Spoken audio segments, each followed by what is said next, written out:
Hey guys, so hopefully you guys can hear me because I'm upstairs and my internet always gets shoddy, my Wi-Fi, when I come up here to the top floor. But I wanted to just discuss T.I. and Tiny's Red Table Talk with Jada. And it's not about the Hyman thing, but it was more about male leadership. Actually, I feel like I even want to change the title of this.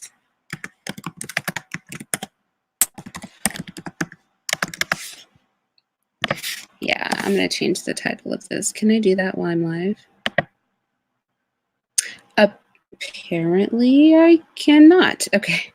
So, I want to talk about male leadership because I feel like a lot of things came up here that really delve into the damage that has been done to male-female dynamics and the damage that has happened in our society where women have a problem with male leadership.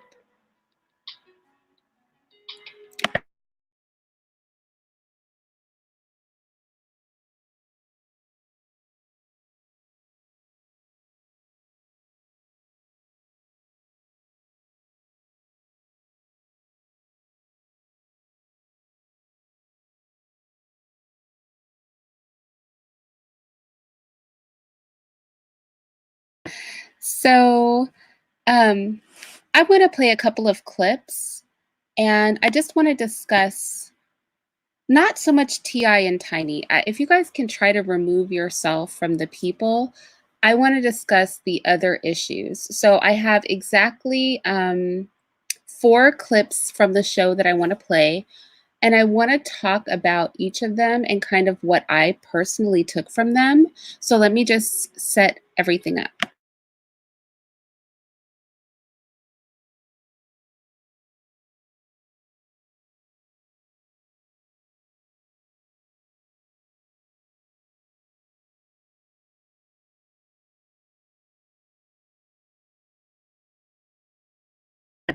Okay, so let me share my screen with you.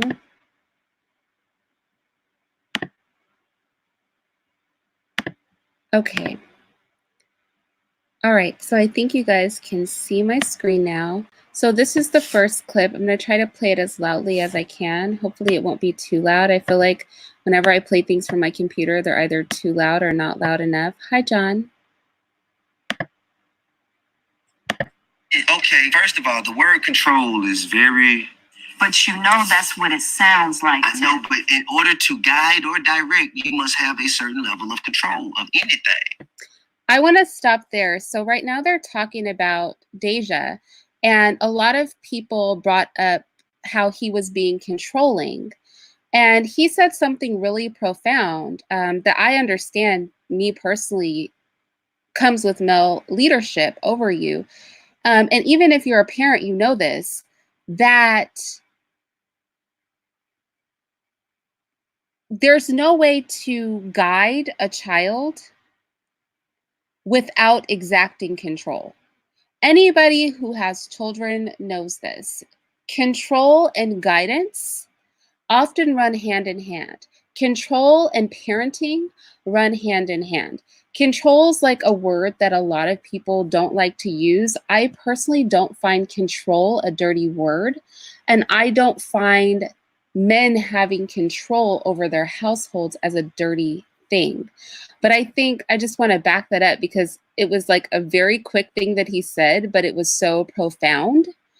Because I think that it's really significant that we hear that and we honor it for what it is. Again, removing T.I. from the situation, I know he's trash, the feminists have said, blah, blah, blah, blah, blah.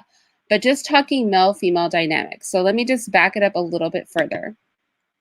And listen to the perspective of the women. When you aren't used to strong male leadership, we hear things and see them through, I think, the wrong lens sometimes.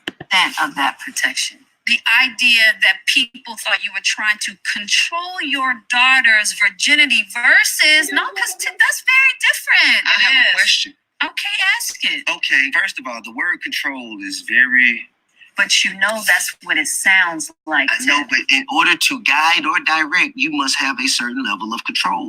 In order to guide or direct, you must have a certain level of control. And that's just the truth. That is just the truth. In order to guide and direct, especially a child or a household, a man must have control. Again, I want to remove T.I. from the situation and just talk about male-female dynamics and why women have such a hard time. Hi, Kenny. Why women have such a difficult time accepting guidance and direction from men, because they read it as control, as if control is a dirty word. Nothing is dirty about control. And I like how he goes on to explain how intent has a lot to do with what is control. So let me let it play a little bit more, but I just want to say I completely agree with him there. Whether we like T.I. or not, I do agree with him that guidance and direction requires a level of control. Just period. Anything. Okay, so how do you want us to understand your level of control in which you were speaking of? Well, I think that in the age or the time where our women, black women, are the most unprotected, unattended, disregarded women on the planet. I'm being criticized because I'm willing to go above and beyond to protect mine. Right. Let's stop there. Y'all, how can you guys not be on board with this? Everybody was dragging him for filth because of this interview. And again, this to me is not about T.I. and Tiny. This opens up a conversation about men, period. And women's attachment to feminism, to the point that we don't recognize what male leadership looks like. And let me start by saying this. People will say, well, T.I., he cheated, he did all this. Let's be very clear that men are human beings. I feel like really passionately about this, you guys. I only have 4 clips, I promise. Men are human beings, and none of them are perfect. None of them are perfect. And you may not know somebody's dirt that goes on in their marriage, but dirt happens in everybody's marriage. But at the end of the day, guidance and leadership does come with a level of control. A man must be able to control his household. Now, submission is part of a man being able to exact control. And I agree with him. In the Black community especially, our girls are sex trafficked more than any other woman in America. Black girls are sex trafficked most. Black girls are sexually abused at a reported rate of 60%, which means it could be higher.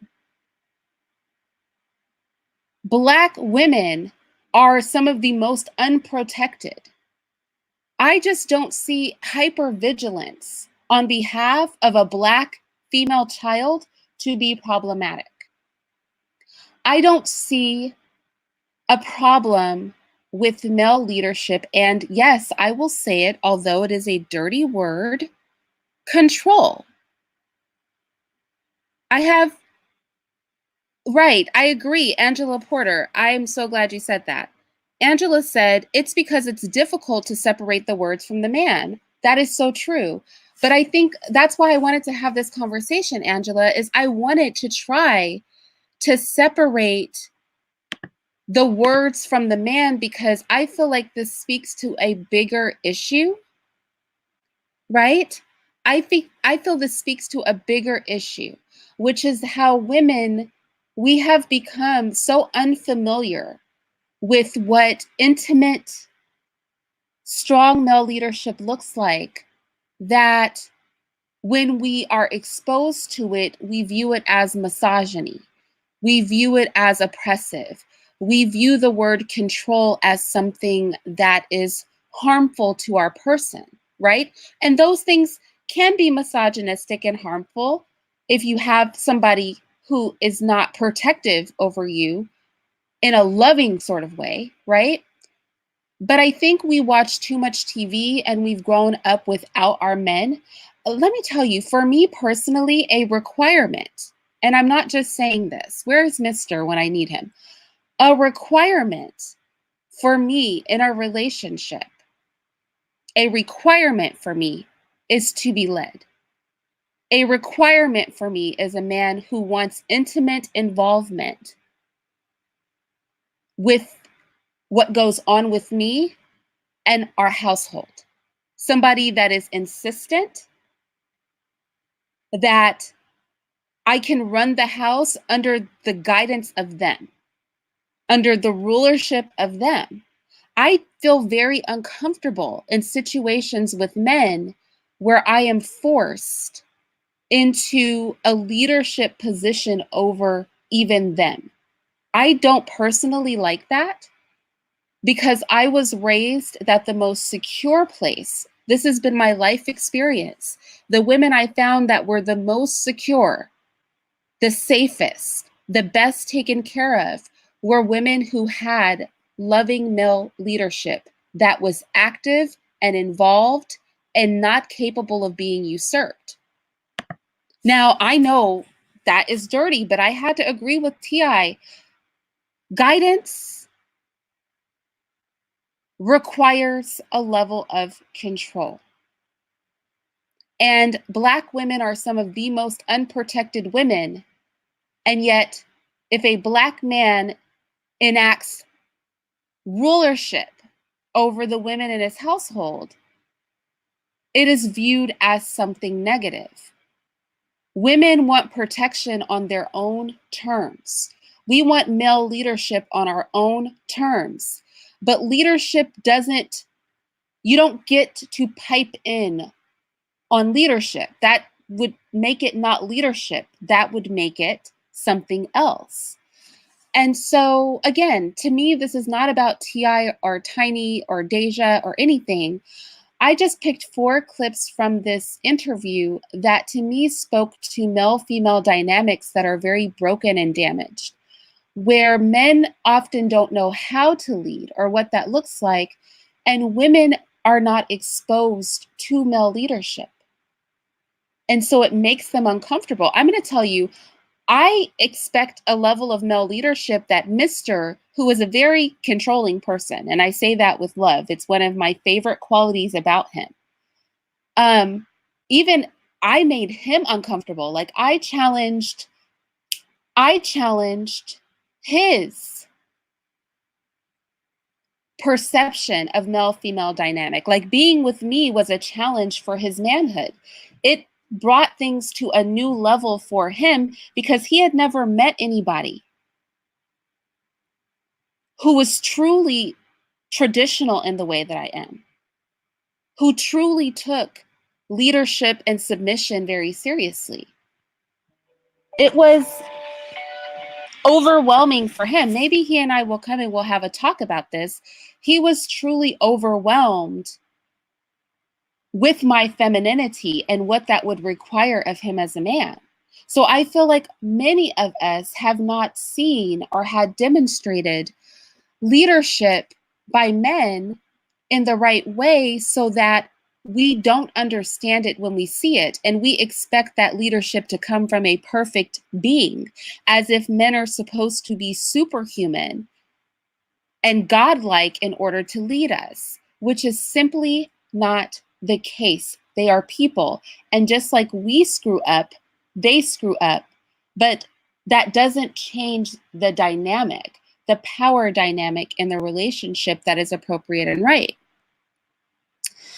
Ima said, T.I. is not a leader, he's a controlling narcissist.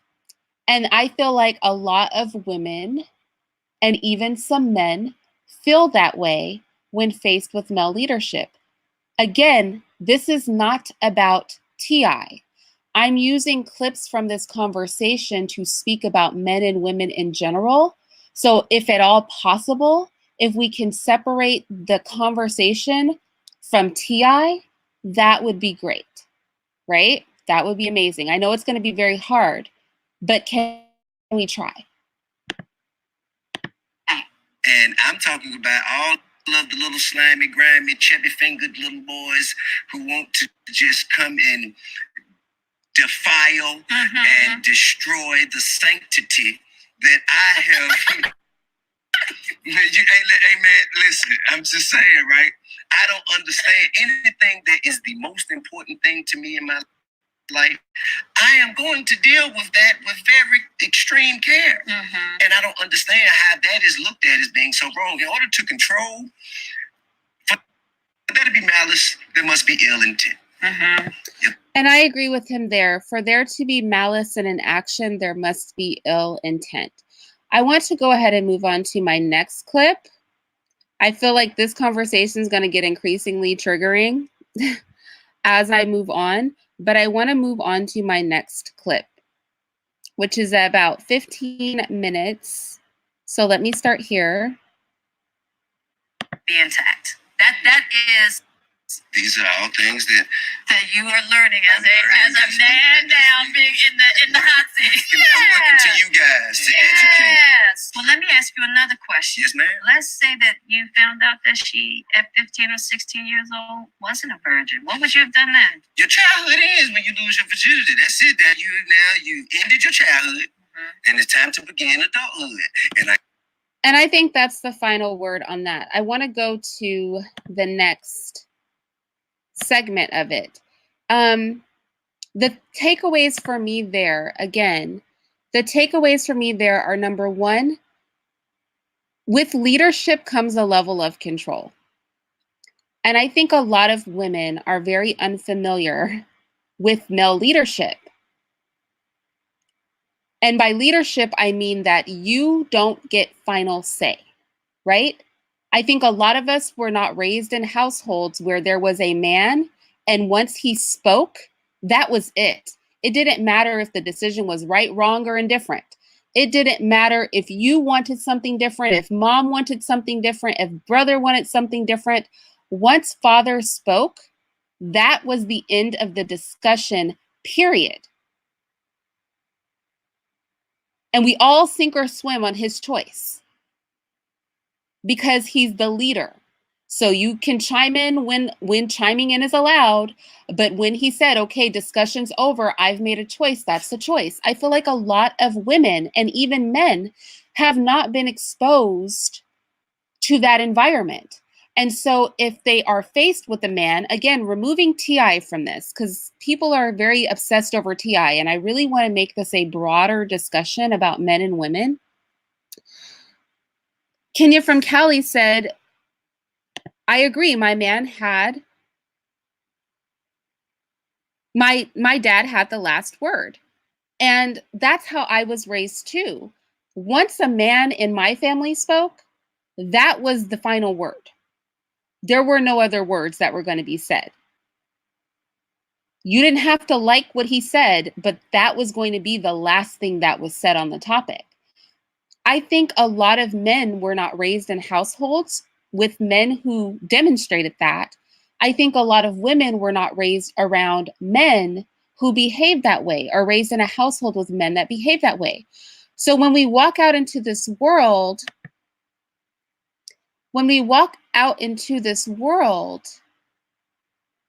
and we meet a man and that is his standard, especially with, just let's be honest, we are raised with a feminist spoon in our mouth. When we walk out into this world and we meet a man like that, we think misogynist. We think, well, he's not perfect, so how is he telling me what to do? We think, well, how can I trust him? He may make the wrong decision. I mean, how can you trust yourself? You may make the wrong decision, right? We think he's controlling. But the thing is that we view control as a dirty word, just like we view submission as a dirty word. So then it's hard to have a healthy relationship when you don't want to submit, you don't like the word control, and you expect a man to be perfect if he should be allowed to lead you. Which, if we're not even perfect as women, how can we expect perfection from a man? Like, again, they aren't superhuman. They are just people too. They're not gods. They're just men. So again, just separating TI, if it's at all possible, just to speak about the relationship aspect between men and women and the removal of the stigma that comes with male leadership and this attacking of men who are imperfect, trying to do their best to be perfect in their role as a leader. Not perfect people, but at least trying to make sound decisions. And everybody makes mistakes. And again, not making this about T.I. You know, I don't want to hear about, well, he's a misogynist and he's a this. Making this about all men, right? Male leadership as a broad picture. What male leadership as a broad picture means. On the whole. So I want to play the next clip. Moving this way, and I'm like, well, no, I got this to do. And he's like, well, that's not the way. You know, it wasn't what he was used to. He was used to controlling things and, well, having things his way at all times. But once I got on my own 2 feet, I felt like I should have a voice too. Yes. And that voice, it was a little different from what he was used to. Right. So that, to me, is what caused the issue. Wasn't because I'm just being outlandishly disrespectful, because if you recall, you could not move, you cannot go anywhere. I was still in the house, like I was on probation, right. Doing all the things. But because I had a voice that was not so timid, like to me, This is my perspective. This is my outlook on it.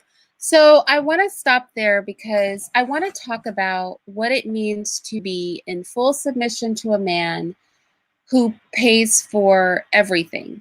And actually, I feel like I want to let her talk a little bit more, because she talks about the first point is that not having a voice, right? And I feel like when women first are submissive, that first time you submit yourself to a man, you don't feel like you need a voice. Let me say that. Or maybe you feel like because he's leading, you don't get to talk, right? And so a lot of times we can lose ourselves in our own submission. And I'm speaking from experience. Like when Tiny said that, I said, this to me sounds like a woman who is in full submission to her husband. I know what that feels like, right? And then slowly, if your needs are not being met, or in her case, he was removed from the home, he went to jail, and when he came back, she was leading herself. She didn't want to give up her own leadership. That was difficult. And he was not prepared to not be in a leadership position. But to people whose men don't go to jail, right? To us women who just find ourselves in full submission to a man, there does come a point, right? There will come a point in your growth as a woman where you are going to feel like, hey, I kind of want my voice to be as loud as your voice.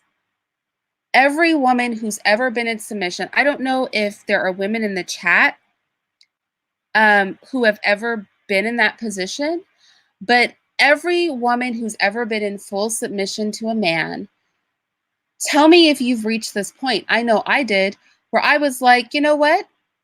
Actually, that's not okay with me. I want something else. I'll give you guys an example.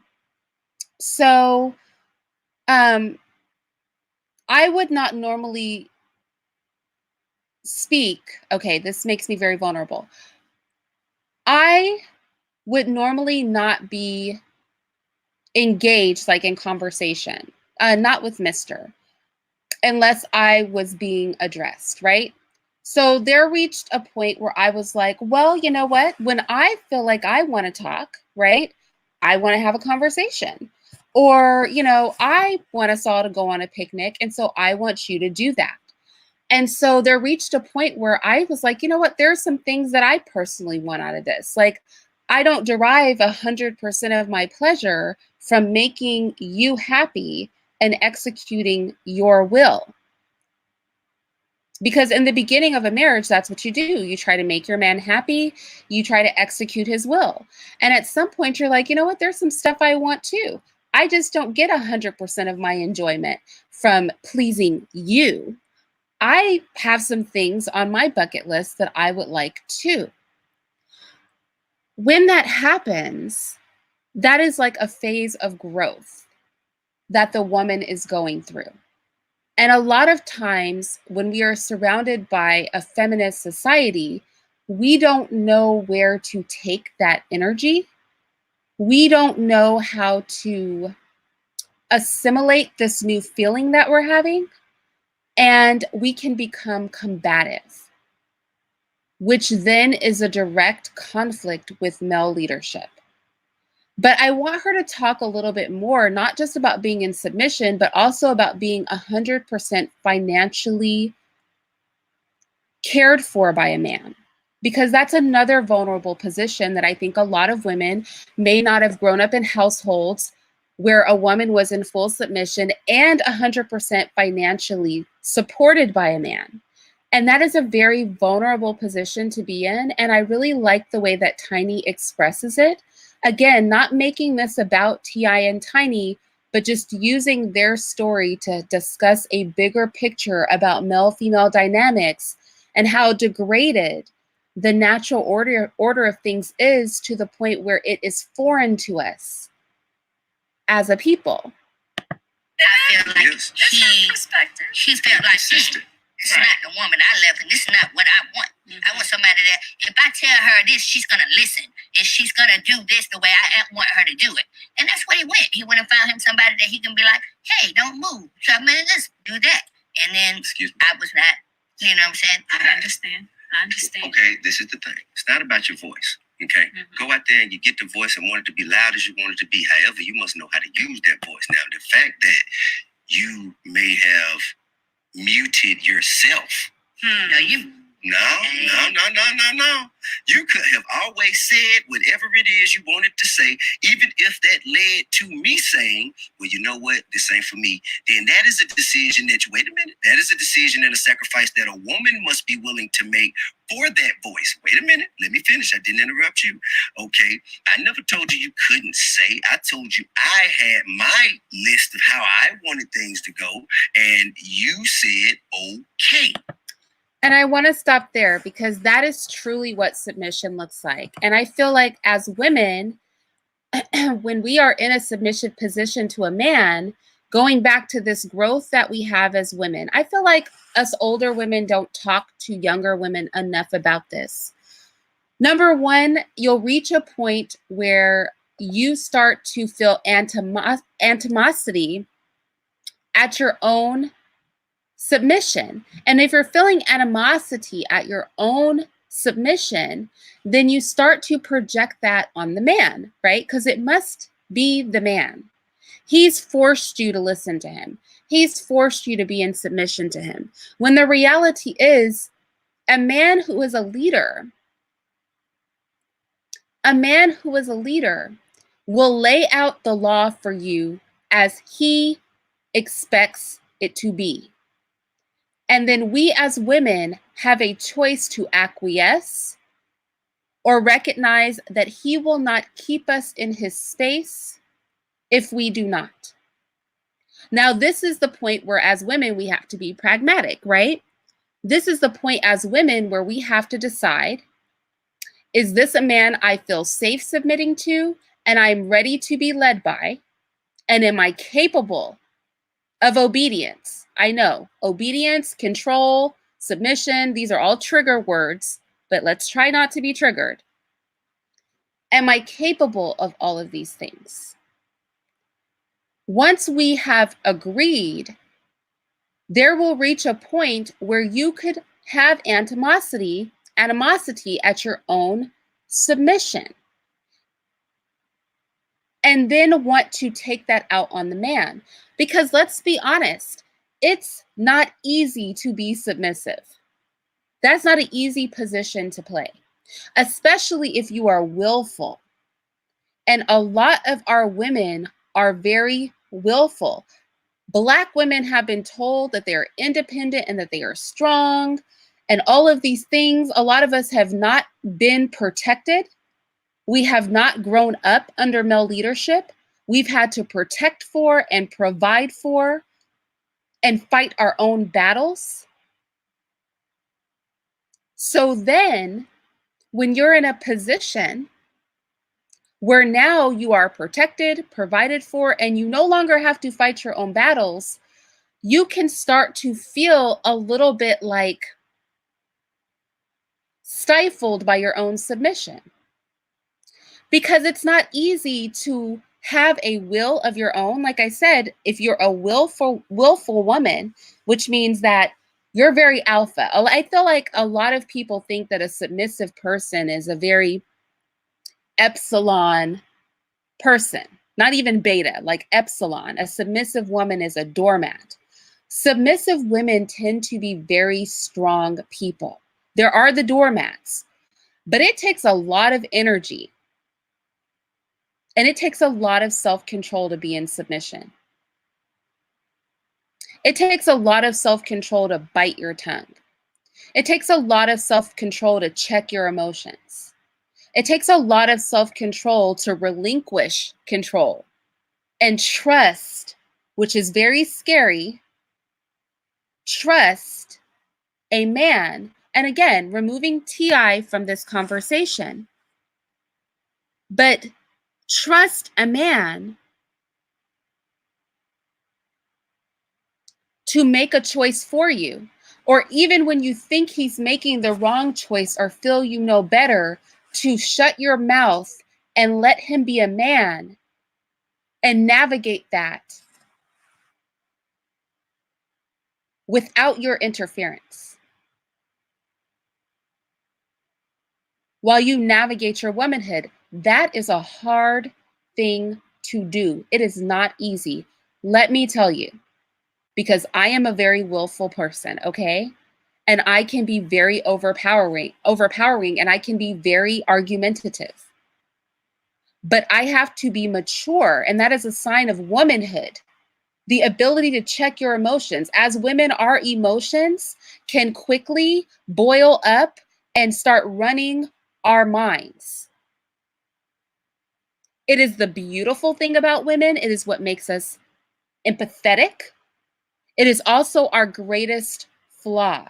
Like if you've ever dealt with a woman who is at the tip top of her emotion, her tongue will cut you up like a razor blade.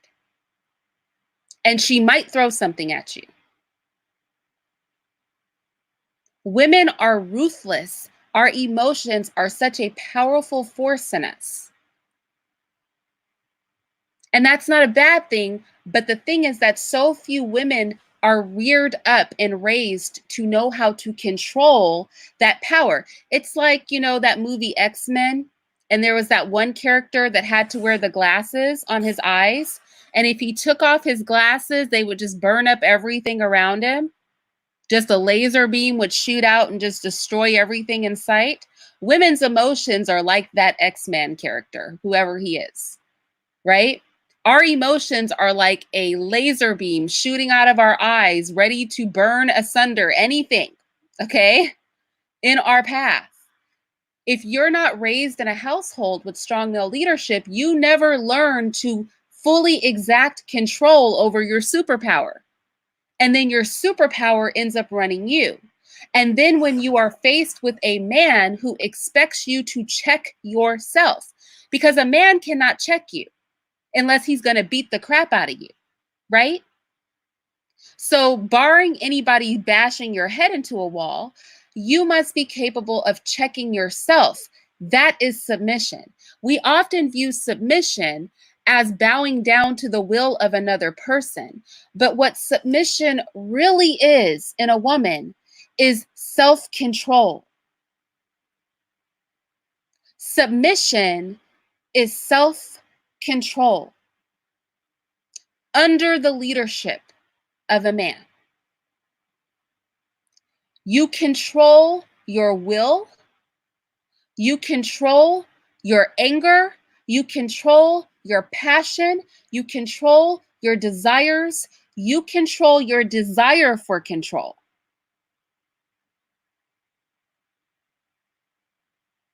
And yield that to your husband. That is submission. A man would have to explain to you what male leadership is. I could only describe male leadership from the position of somebody who has submitted to it, right? So I want to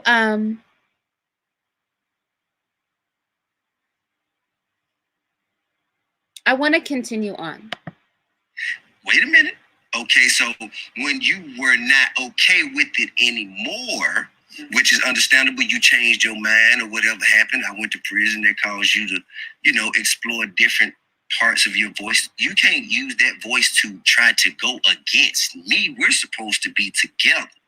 And that, to me, I felt like maybe it was because it was so new to you. Maybe you hadn't learned how to control it. It actually wasn't new to me. It was just that I gave it up because, you have excuse me, when you have a man that says, don't work, don't this, I want to do this, I want to take care of everything, there's something hidden behind that. To me, I feel like when a man wants to, they want to be your all, your in and all, your be all, then that means you have less of a chance to say, I'm moving this way or I'm going this way. You see what I'm saying? And that's the truth.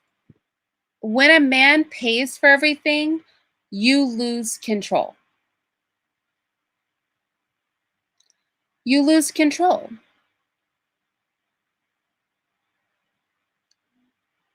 But the thing is that a loss of control is not necessarily a bad thing, right? And I don't even want to call it a loss of control. But choosing to give up your control and just rest in your femininity, rest in your womanhood. It is a scary thing, it is a challenging thing, but it is so freeing. And you are so lucky. We are so lucky as women when we come across a man who is willing to allow us a place where we are safe to fully rest in our womanhood, where we don't have to fight the world's battles. We don't have to go out and work a 16-hour shift. We don't have to worry about how food is getting on the table. We do not have to worry about anything but running our household and supporting our man and yielding to his leadership. That is a place that is a special place to be that so few women find.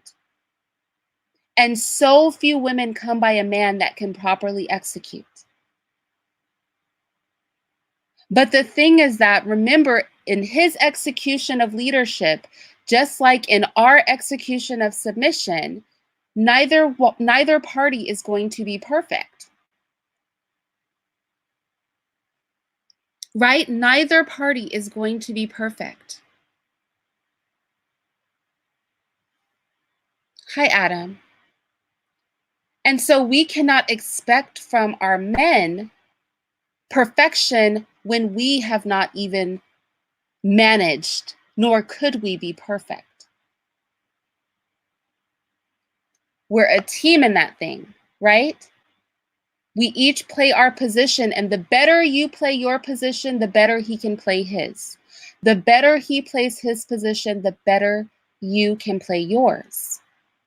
So this conversation to me was less about T.I. and Tiny, and it was more about how we demonize male leadership because we are so unfamiliar with it, and how we misinterpret our emotions surrounding our own femininity and our own submission to men. Because if you've never had the benefit of always being allowed to rest in your femininity, then you have a difficult time understanding what a healthy male-female dynamic looks like.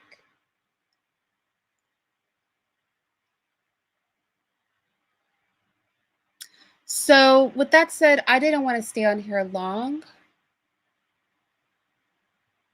Angela said, of course, no one is perfect, but constant disrespectful, infidelity, and immoral behaviors are unacceptable.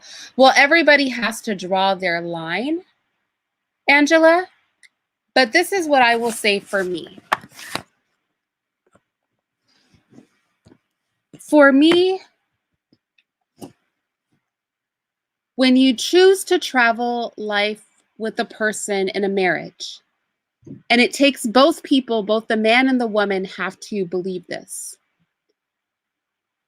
I don't get to leave myself when I do horrible things. And everybody has done horrible things, okay? When you're in a marriage, you are viewing somebody else's life and their choices with the level of intimacy that you view your own life and your own choices. We have to live with ourselves when we screw up. But our culture has taught us to quickly discard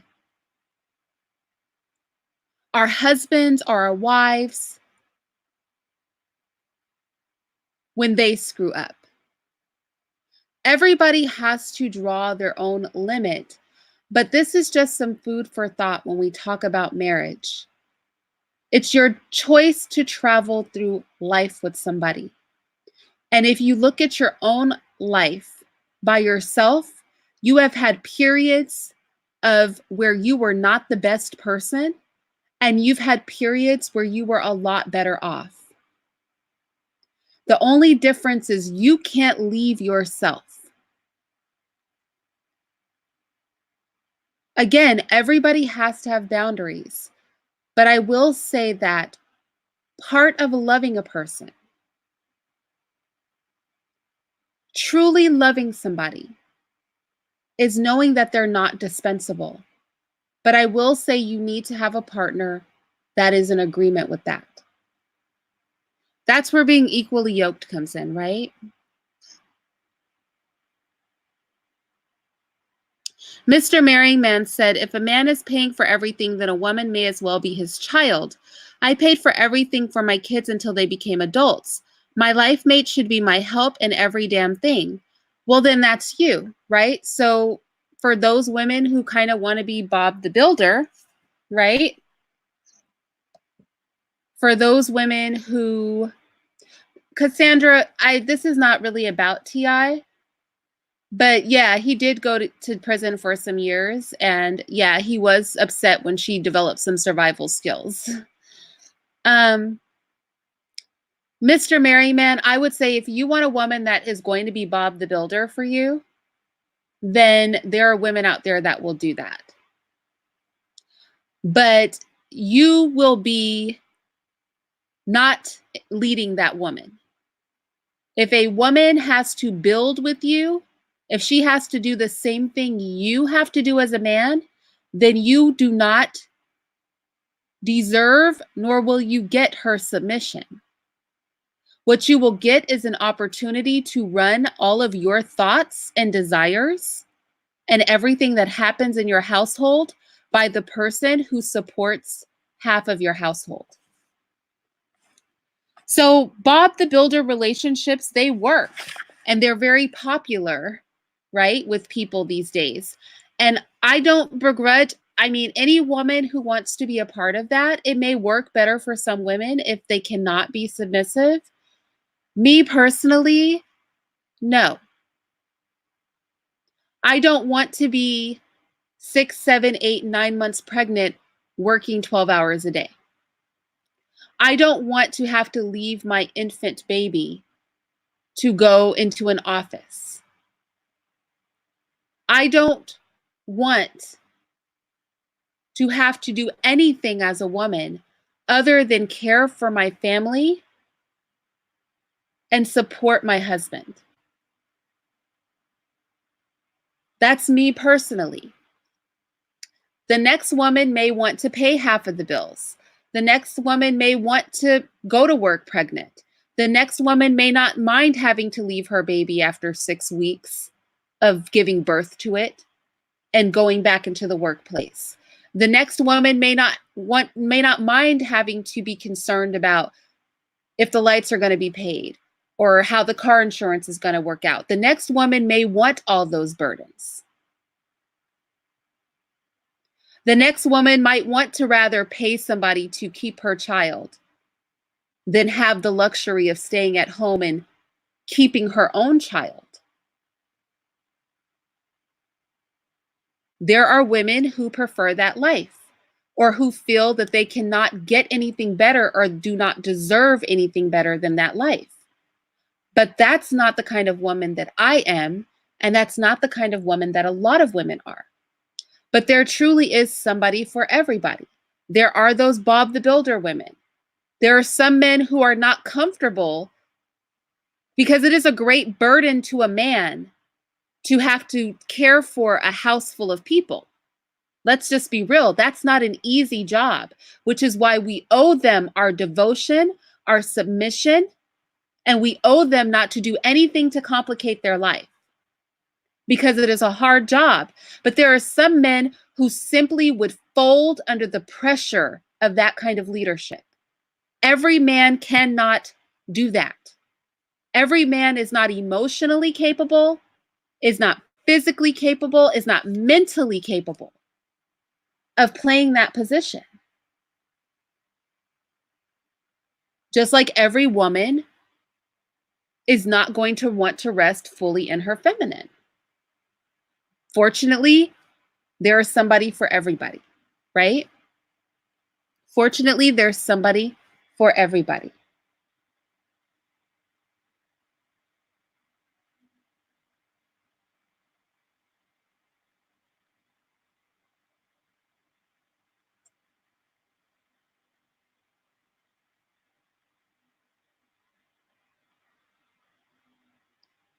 So let's see.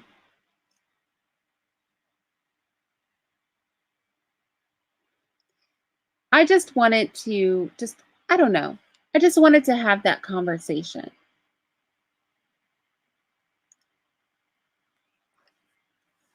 I just wanted to have that conversation. And Mr. Marrying Man, in an agricultural society, women don't do the same work as the men. That's not true. Anybody who's ever watched a National Geographic documentary knows that women do have separate jobs from the men, even in the most primitive of tribes. But like I said, there's a Bob the Builder woman for the men who need one, right? Because every man is not capable of being in full leadership and provision for a household. So with that said,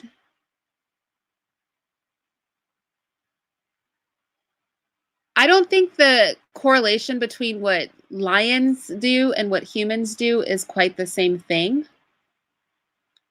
We aren't lions, we're people. But yeah, women do things. We just don't do the same things that men do. We're not men, right? Our roles are different than men's roles. And I think a lot of men and even a lot of women come to the table expecting women and men to have the same role in a relationship.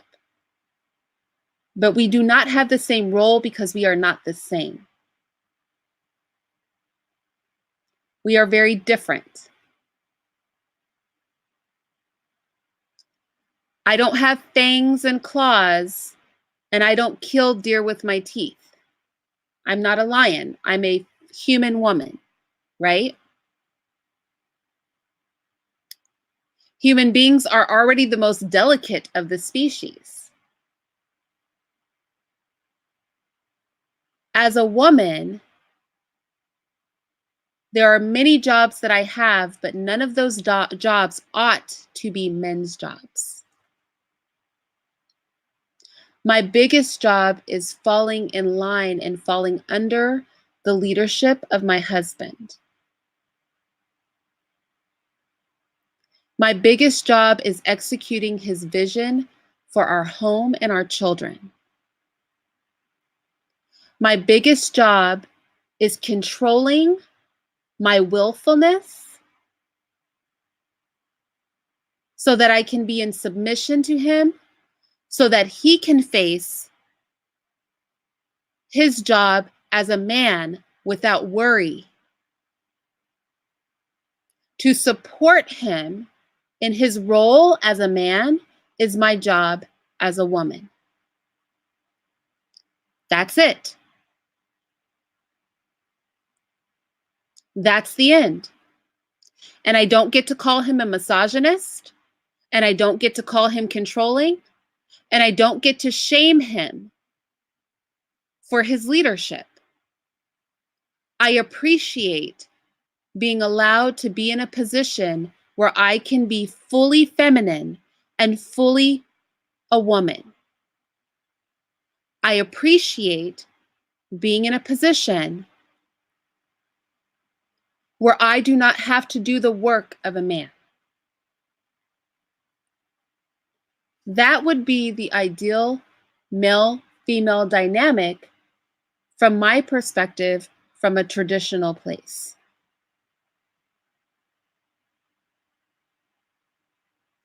We are not essentially the same. That's absolutely ridiculous. Men and women are not essentially the same. I don't even know, like, why would you guys think men and women are essentially the same? Like, make that make sense.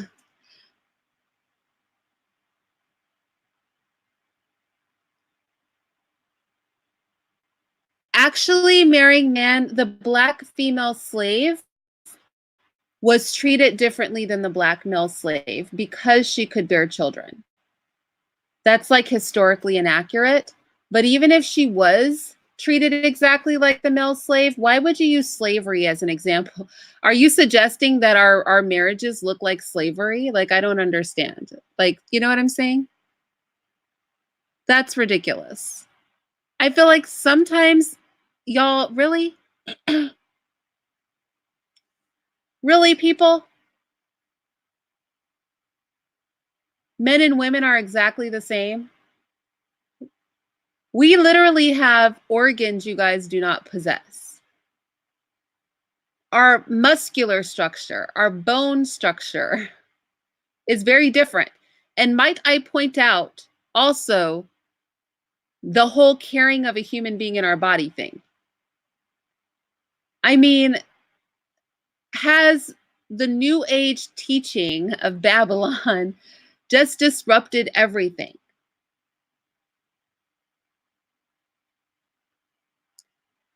Yeah, Adam, women are helpmeets to men. They are not men. They are helpmeets. Our role is different.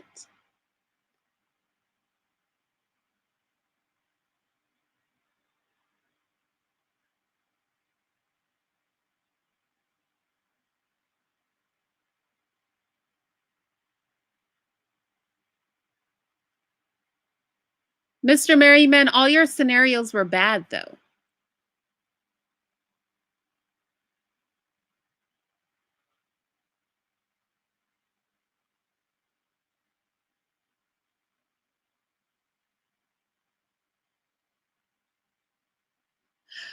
I can't with you, Adam. But yeah, so this is just a short conversation I wanted to have. I didn't want to make it like too long. I just thought it was some food for thought. I thought it would be a different take on the T.I. and Tiny situation. And I thought it would just be something for us as women to consider and something for us as men to consider. Because again, it wasn't so much about T.I. and Tiny as much as it was about male-female dynamics and how they've been so heavily perverted that we don't even know what a correct dynamic is. We don't even know what the proper hierarchy for a relationship is. We don't know what that looks like on the whole. And so when it is presented to us, it is so foreign that we don't know what to do with it.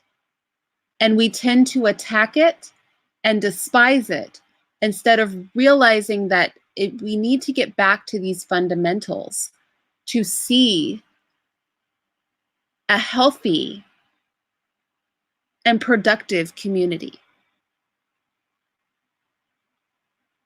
I agree.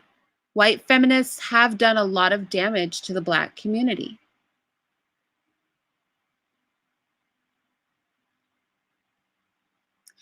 So with that said, I will talk to you guys later. I'm working on the Egypt thing, so just be ready for that. Also, if you guys have noticed that some of my videos are missing, they are still available. So if you have them saved to your playlists and things like that, they will still play. They are just unlisted because I want, when new people come to my channel, for the videos that they see to be very concise. So I'm slowly pulling away my videos that I feel are not as, I feel like it's all beneficial, but there's some where I feel like, yes, this was a good conversation that we had. Those are the videos that I'm leaving like public, and then I'm making the other ones unlisted. So if you have the URLs, you can still watch the videos, but they simply will not show up when you come to my page. So those videos are not gone. I haven't removed my videos. They are still available for you to watch if you have the URLs. It's just that I want my page to be very, very concise, and I want everything that is presented here to be amazing. So if I don't find something to be really profound or amazing, then I will leave it up for about a week and then I will make it unlisted. So be sure to save what you like, okay? Because that's going to be how you're going to be able to view videos that I make unlisted. So that's just a PSA. Hey, Dark Prophet. That's just a PSA, and I will talk to you guys later. And thank you, Sunship. I really appreciate that.